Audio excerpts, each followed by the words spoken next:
We got our one and only 4:15 game as well. We got Mississippi State, who's 1-4. Tournament number 5, Georgia, who's 4-1. Georgia favored by 34 points on the SEC network. Blake Shapen, who was, again, their leading passer. He still is their leading passer. I'm going to say Blake Shapen stats until the Martin Van Buren, whatever the heck his name is. I think it's Michael Van Buren, but I'm going to call him Martin Van Buren because I think that's a little bit funny. Has gone 74-108, thrown for 974 yards, 8 touchdowns, 1 interception. Again, I understand Blake Shapen will not be starting. He has a season-ending shoulder injury, but again, until Martin Van Buren can pass him in stats, I can't do his stats.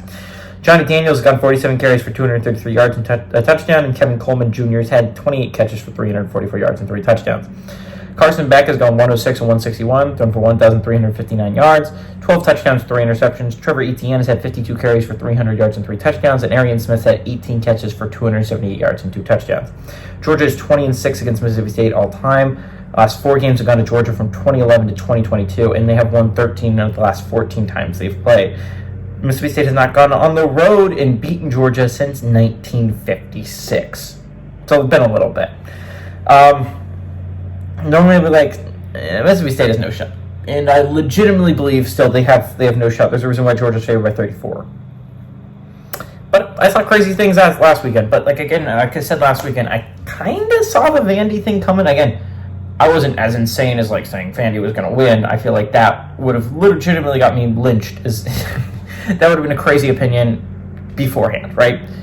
But I did say Vandy had a shot, and there's a reason why Vandy had a shot, and it's because I believe in Diego Pavia. If you have a quarterback, you always have a chance to pull off an upset. I don't know if Mississippi State has a quarterback. I understand Martin Van Buren didn't play poorly in the game against Texas a couple weeks ago. They had a bye to get ready for this one. But it's a lot to ask against this Georgia defense. Like they've played well. Like, Georgia has a solid defense. I understand they let up a lot of points against Alabama, but Alabama has an electric offense. Mississippi State's not quite that. We saw an upset on the SEC Network, 4:15 last week.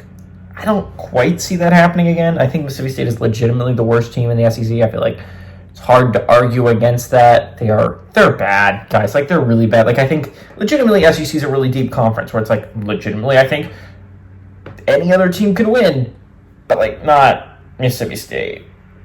Like, I don't really think they have a shot. I think Mississippi State's the worst team in the SEC. Georgia's lucky enough to draw them this week before heading into a big game against Texas. Texas got kind of screwed. Georgia gets to play Mississippi State before they play them, and Texas gets to play Oklahoma in the Red River rivalry.